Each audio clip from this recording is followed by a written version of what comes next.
Don't Call Me Maybe by Andai. Chapter 4. You Are My Dad.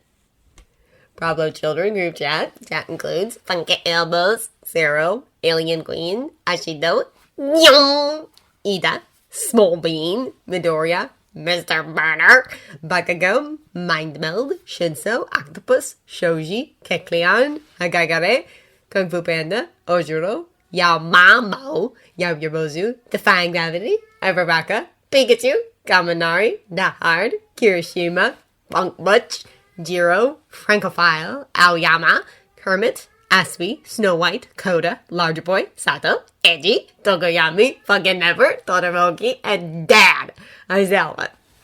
1509, Alien Queen. Wait! Puck Bush. I'm already wearing Alien Queen. Is Sensei is Dad? Dad. Stop there. Alien Queen. Who's Mom? Dad. You did not stop there. Yaomamo. Do I mean nothing to you? Funky Elbow. Oh, damn, Yaomamo's getting me here. Funk Butch. They learn so fast. I'm so proud. Yaomamo. Thanks, babe. Alien Queen. Okay, so we have Mom and Dad. Who else is who else? Octopus. What? Alien Queen. Like, who's the weird uncle? Who's the crazy cousin, etc.? Small Bean. It is the grandpa. Yum. I feel like I should be offended. Fucking never. Tanya, you eat Raisin Bran for breakfast. Yum. I don't see your points. Small Bean. You wore knee pads and elbow pads when we went roller skating. Yum. Safety is important. Fucking never. You read the newspaper. Small Bean. You both go to bed and wake up super early? Fucking never. Your knees crack. Small Bean. You have crosswords on your phone? Fucking never. You have reading glasses. Nyum. I do not. Fucking never. Do you wear glasses? Nyum. Yes, you know this. Fucking never. Do you read with them on? Bam, they're reading glasses. Defying Gravity. Sorry, Ina, but they got you good. Pikachu. I never thought I'd see the day the two of them slaughtered their BF. Small Bean. He knows it's because we care about him that we read him. Edgy. I think you just broke Ida. He's sitting on the couch with his phone on his leg and his very, very red face buried in his hands. Small Bean. Big smile. Defying Gravity. If we're doing family roles, then Sue is the elder sister. Alien Queen. Intriguing. Explain. Defying Gravity. He's always there for everyone, and she braids everyone's hair, and she's just got that good, calming presence, you know? Kermit. Thank you very much, Uraraka-san. I'm glad I can still be an older sister, even when I'm away from my biological siblings. Snow White. Big smile. Pikachu. I agree, Koda. I'm crying in the club, too. Small Bean. Kirishima's the big bro, man. Large Boy. I can see that. He's super supportive and gives great hugs. Die Hard. Oh! Mr. Murder. Why is my boyfriend crying? What did you chuckle fucks do? Nyum. Language. Die Hard. I said I give great hugs and I'm supportive. I'm crying. Mr. Murder. Bite. We better know. Edgy. Soft. Mr. Murder. Shut up! Dad. Also, I'm not your father. But much. This feels like some backwards Star Wars scene? Alien Grin. Then why did you keep the username, Sensei, huh? Dad. I was too lazy to change it back, but if you insist. Alien Green. No! Dad, Aizawa changed their name to Sensei. Alien Queen. The whole sum! It's gone!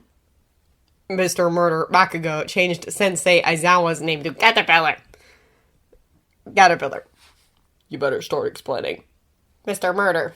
You look like a caterpillar in your sleeping bag. Caterpillar. Not good enough.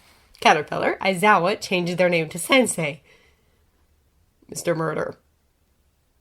Sensei. Use your words, Bakugo. Mr. Murder. Fuck you! New language! Respect! Sensei. Detention for a week. Small Bean, Midoriya, changed Sensei Aizawa's name to Boss. Boss. This is slightly more acceptable than Caterpillar, but I feel there's something more going on. Problem child. Small bean.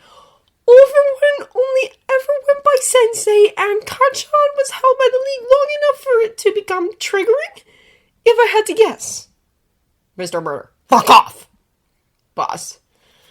I apologize, Bakugo. I had no idea. Mr. Murder. It's fine. I'm working on it with Hound Dog. Boss. I'm proud.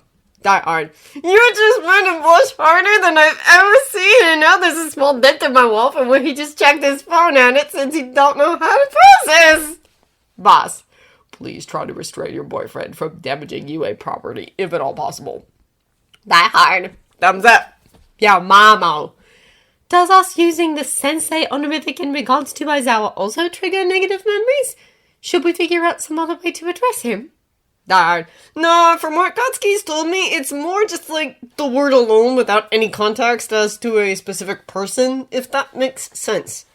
Pikachu. Kind of. Defying gravity. I'm bringing up snacks. Die hard. Spicy turkeys. Defying gravity. Of course, I know the drill. Be right there. Boss. At least I'm not that anymore. Kid Cleon. You're not fooling anyone. Boss. I reject fatherhood. Thank you very much. Alien Queen. Both of you to assume you had a choice. The next disaster starts with Ojiro. The boy usually wasn't normally very vocal, but he did tend to exceed in hand-to-hand combat, especially when quirks were taken out of the equation. So, when the boy didn't raise his hand to volunteer in any combat demonstrations, it was a bit unusual. When he lost in a match against Shoji, Shota started to grow concerned. When his face lost all color during one of Midnight's lectures, Shota pretending to nap in the corner of the room because he had a nagging feeling something was wrong somehow, Shota definitely noticed. And when Ojiro stumbled to his feet at the end of the school day and nearly fell over, Shota was there to catch him. Ojiro-kun! Came Hagagare's startled voice from the other side of the boy's desk. A few students that had yet to trickle out of the classroom looked over in concern and started inching closer to see if they could help, as Shota threw one of Ojiro's arms around his shoulder and felt the boy's forehead, frowning at the burning fever he felt there. You're sick, came Shota's flat accusation. I'm fine, sensei, came his student's stubborn response as he tried to withdraw his arm from where Shota had put it around his shoulders to support his student. Nope. Shota denied as he brushed off Ojiro's attempt to retract his arm, noticing the way the boy's legs were still vaguely trembling. Let's get you back to the dorms before you pass out halfway there and give me more paperwork than I already have. Ojiro went to give another weak protest before a sharp glance from Shota cut him off, and Agakare grabbed both her and Ojiro's bags before they left the classroom, the worried gazes of their classmates trailing after them. I can carry my bag, Agakare-san, Ojiro insisted, reaching for his backpack with the arm not currently draped over Shota's shoulders for support. His hand closed around air as Agakare playfully danced away. It's no problem at all, the girl chirped, though Shota would admit it was a bit of an odd sight to see one backpack on the girl's back and another worn backwards on her chest when neither her arms nor head were visible. I'm going to be a hero one day. This shouldn't bother me at all. Ojiro lowered his head at that, frowning a little before Shota lightly bonked him on the back of his head. That's not to say heroes don't get sick, Ojiro.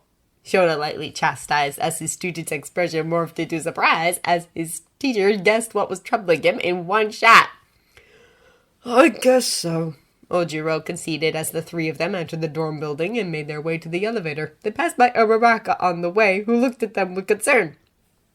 Are you okay, Ojiro-kun? She fretted, noting the sweat beading on her classmate's forehead and placing her hand against it before withdrawing it with an even more concerned look than before. You're burning up! I'm just sick. No need to worry, Ojiro said with a weak thumbs up. Can you tell the others I won't be at sparring training later today? Sure thing, Uraraka assured with a smile as Shota, Ojiro, and Hagakare entered the elevator. Feel better, okay? I'll try. Ojiro smiled as the elevator doors closed. A few minutes later saw Hagakare dropping Ojiro's bag in his room and leaving with well wishes, and Aizawa fighting against his own form of fretting, which usually just consisted of standing with his arms crossed in the middle of his student's room and looking around to make sure the boy wouldn't need anything after he left. Thanks for the help, Aizawa-sensei, Ojiro murmured again as Aizawa bent down and handed the boy a slightly damp washcloth to put on his forehead while he rested. You really didn't have to do all this. As I said, Shota huffed a little less differently than I would have liked. You busting out halfway across campus is more of a hassle than making sure you take care of yourself. Ojiro gave Shota a smile that was equal parts thank you, and I know that's not why you helped, but said nothing as his eyes slowly drifted shut, and Shota let himself out of the boy's room silently, the click of the door barely audible in the sparsely decorated room. Problem Children Group Chat, 1541. Boss. Anyone who sits within 2 seats of Ojiro or had any contact with him today, sanitize yourselves immediately. Snow White. Question mark? Boss. He's sick with a particularly intense fever, and I don't want any of the rest of you coming down with anything in case it's contagious. Kermit. Shoji, didn't you spar with Ojiro earlier? Pikachu. He also sits right next to him. R.I.P. in pieces, Shoji. Octopus. Time to go bathe in hand sanitizer, I guess. Alien Green. F. As Shota found out 2 days later, as he was working on a case into the wee hours of the morning, Ojiro's fever was contagious, but it wasn't Shoji who proved this to be the case. Problem Children Group Chat 336. Mamo. Does anyone have Pepto-Bismol? Frowning, Shota reread the text. Yorozu was usually well articulated even in texts and barely made so many typos. Oh. He saw it now. Does anyone have Pepto-Bismol? That treats nausea, doesn't it? Shota thought warily. Opening his direct messages, he sent a text off to Yorozu privately, noting that no one else was replying to the girl in the group chat, indicating hopefully that they were probably all asleep for once. Aizawa Shota. Why are you up at this hour? You need help. After a few minutes of radio silence, Shota decided screw it, grabbed some anti-nausea meds from his own medicine cabinet, and descended from his apartment on the 6th floor to Yorozu's room on the 5th. There was a faint glow of light coming from underneath the girl's bedroom door, and Shota gave a tentative knock, repeating the action when he didn't hear any response. Yorozu. Shota called quietly but gruffly, a bit of concern leaking through in his voice. Momo wasn't one of his students prone to late nights, but then she wasn't one to make typos in her texts either. As if on cue, Shota's phone gave a brief buzz in his pocket, and he checked it. 3:45, Yorozu Momo. Come in.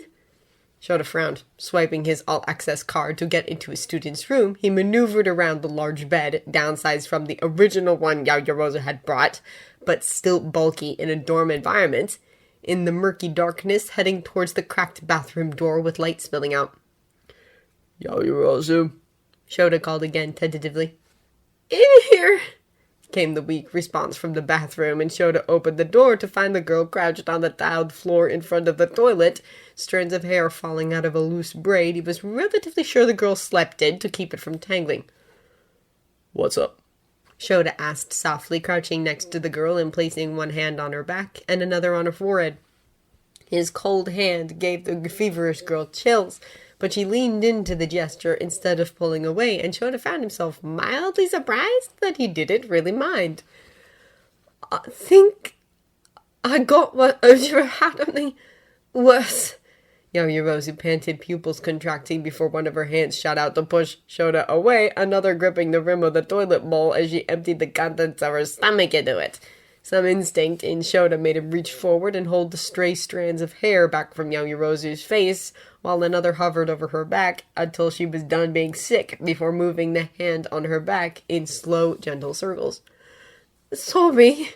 Yorozu gasped, flushing the toilet and trying to catch her breath as she wiped moisture from the corner of her eyes and grabbed some toilet paper to wipe down her nose and mouth. Shota grabbed a glass from the girl's bathroom counter and filled it with water before handing it to his student, spotting a headband peeking out of an open drawer before handing her that too. You don't need to apologize, Shota murmured as Yorozu tucked stray hairs into her headband with shaky hands. It's not your job to take care of sick kids, Yorozu protested weakly. It's my job to take care of you kids, Shota insisted, including if you're sick. Reaching into one of his pockets, Shota brought out the anti-nausea medication he'd brought down, which thankfully had an additional side effect of lowering fevers. I brought this once I figured out what you were trying to say in the group chat. It's not Pepto-Bismol, but it should do. Thanks, Yaoyorozu said gratefully. I'm not sure how you read that. I typed it without looking at my phone screen, and I don't think it came out very well. I've cracked harder codes than texts with typos, Shota joked lightly before becoming serious once more. Now you can only take one of these every 4 hours, so it's important you can keep it down. Do you think you can do that? Not yet, Yaoyorozu panted as her face paled once more and she was sinking it. It ended up taking about an hour before Yaoyorozu's stomach stopped rebelling long enough for her to swallow the medication, despite having run out of material to get rid of 20 minutes in. Shota hadn't thought watching one of his students painfully try to be sick only for bile to appear could be so heart-wrenching. It's because she's one of your favorites, Shota almost justified to himself before immediately rejecting the idea because he couldn't have favorites. So he settled for accepting that seeing his kids in pain in any situation hurt, regardless of whether or not it was villains or the flu, of whether or not he could do anything to stop it. Instead, Shota settled for helping how he could, rubbing Yaoyorozu's back in between her being sick, grabbing a damp washcloth for her to drape over her neck, rebraiding her hair so it didn't fall out as much, a talent he'd gained from Hisashi repeatedly begging him to style his hair when the two were in high school, and making small talk, telling a few stories of underground heroics and what Mike and Midnight were like when they were all in UA. Around 6 a.m., halfway through a tale about how he'd managed to tangle himself in a tree for an hour while first learning how to use his capture weapon, Shota noticed little snores coming from the student whose head was now resting on his shoulder. A small relieved sigh made its way through his lips, and the hero carefully picked up his student, turned off the bathroom lights, and placed Yaoyorozu back on her bed. He pulled a few of the sheets back over her and refilled the water glass she'd been using earlier, placing it on her nightstand next to another of the anti-nausea pills. As Shota climbed the stairs back to his apartment, reconciling that he wasn't going to get any sleep that night, he felt his phone ding. Problem Children Group Chat, 6:17. I don't understand. Are you alright? Yaoyorozu-san. Dad. She's sick. I took care of it. No one used this channel until after school. I don't know if she turned notifications off, and she's just fallen asleep. I don't want any notifications waking her up. Also, when you see this Yaoyorozu, don't come to school. Take the day off. That's an order. Surprisingly, or maybe not, heroes were supposed to be considerate, after all. Shota found his request followed, though he was bombarded with questions from the girl's concerned classmates as soon as he made his way down to the communal kitchen for some coffee. Shota sighed, realizing it would be a long day on zero sleep. A day later, and every sneeze or cough was beginning to set Shota on edge. Kirishima, Tokoyami, and Asui had all caught the virus to varying degrees of severity. None of them were quite as bad as Yaoyorozu, whose fever had just broken that morning and was under strict orders from Recovery Girl to stay home for the rest of the week.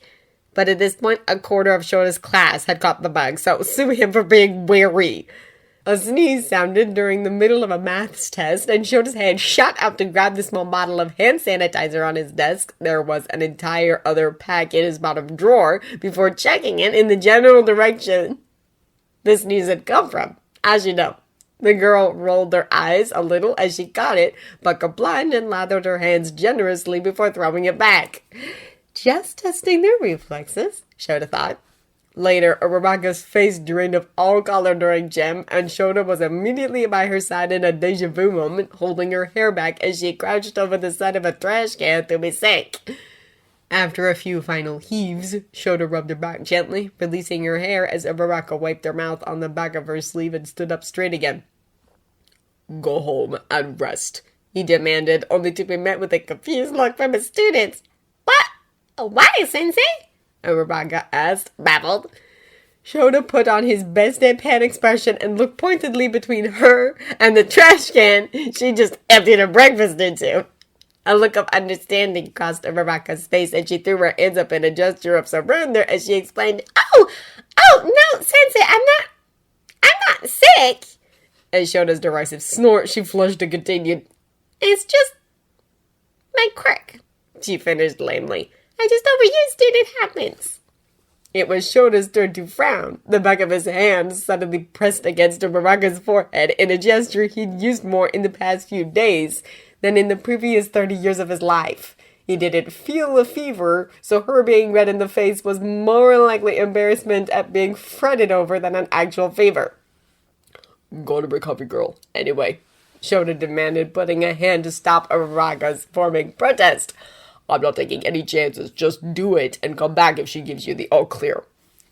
A little frustrated, but understanding it to be a battle she couldn't win, Arabaka made her way toward Recovery Girl's office, and Shota noticed all his students were still staring at him. "What?" he asked, a little annoyed with their lack of focus and very tired from another night of tending to sick children and therefore getting only 2 hours of sleep. "Did I say you could stop?" He must have been exceptionally intimidating in his last demand, since all his students immediately snapped back to what they'd been doing beforehand with renewed concentration. Shota exhaled and rubbed a hand across his face as he heard footsteps walk up to stop next to him. "What is it, All Might?" Shota inquired tiredly to the tall, gangly man next to him. "Nothing," the other teacher responded simply, to which Shota simply raised an unamused brow. "No, really," All Might insisted before hesitating. "It's just nice to see you so concerned about your students." On a day where he'd had more sleep, Shota might have been able to think of a good retort or reasonable excuse, but as it was, he just blinked tiredly and walked away to correct Ashida's stance. The next day, Shota decided to just give his class the rest of the week off, as most of them had caught whatever bug the increasingly guilty Ojiro had introduced. Shota found himself worn out at the end of the day from running around to make sure his students were recovering. Like a mother hen! Izashi had gurgled to get a ball pressed tiredly against his face in a "shut up" kind of manner. Between convincing Kaminari to exchange his binder for a sports bra so he could breathe and puke more easily, enduring Ashido's wails of, "Why didn't I appreciate breathing through my nose while I could?" and the especially exhausting ordeal of convincing Bakugo that no, he couldn't train because he was sick, and that didn't make him weak, Shota found himself plopped down on the common room couch at the end of a very long day. The 1A dorm had been quarantined until the weekend in an attempt to keep the rest of the school from coming down with the mystery bug, as Recovery Girl had dubbed it, being unable to find a singular cure for it, which left Aizawa the only adult to take care of around 20 miserable children. Those who had already gotten over the sickness were a good help, and Mike had offered to play house as well, but the man had 2 jobs other than teaching, and Shota had managed to keep him away so he wouldn't have to take time off from 3 jobs if he got the bug. Recovery Girl was apologetic, but unable to monitor 1A constantly due to being needed by the rest of the heroics department, which was unfortunate but understandable. So yeah, Shota was tired, and yeah, Shota didn't have the energy to tell 6 of his sick kids to get off him and the couch and go to their rooms to watch Hercules, a pre-Quirk era movie, Midoriya had muttered excitedly through a nose full of snot, in their own lonely rooms, which means that, yeah, Shota fell asleep with them snoring all over him, and didn't even mind waking up with an achy neck, because the next morning, almost all of his kids' fevers had broken. A few days later, the weekend was over, and everyone in 1A was back to normal, chattering happily and excitedly renouncing their titles of mouth breathers as they waited for their homeroom teacher to start class. None of them had seen him for more than a few seconds since the morning their fevers had all broken, and he'd woken up with a fair amount of them draped across him on the couch, but everyone knew how much sleep he'd given up to take care of them, and so figured he'd probably spent most of Saturday and Sunday catching up on his rest. What they weren't expecting was to hear President Mike worriedly crooning from halfway down the hall before the class door even opened to reveal a pale, sweaty, shaky Aizawa Shota. "Really? Sho, just go back to bed!" President Mike was pleading with his best friend, who was very much ignoring him. "There is a reason we have substitutes. None of us would mind taking over your class for a day." Shota turned around abruptly, eyes alight, and hair that wasn't stuck to his head with sweat slowly floating upwards. Startled, Izashi slowly began moving backwards, Shota following him until his hand shot out and slammed the door to 1A shut in the other man's face. Rubbing his temples before turning around once more, Shota deactivated his quirk and began to lethargically make his way to the front podium, taking out his attendance sheet. Gathering a pen in his hand, he looked up at his classroom, completely full for the first time in a week, to see a sea of concerned and pitying gazes looking back at him. Shota narrowed his eyes and cleared his throat before rasping out in a hoarse, pained voice, I hate all of you. But if his class was especially well behaved for the next few days he was sick, if soothing cups of tea appeared on his desk when he wasn't looking, if they were all quiet during tests so he could rest, then no one mentioned anything about it.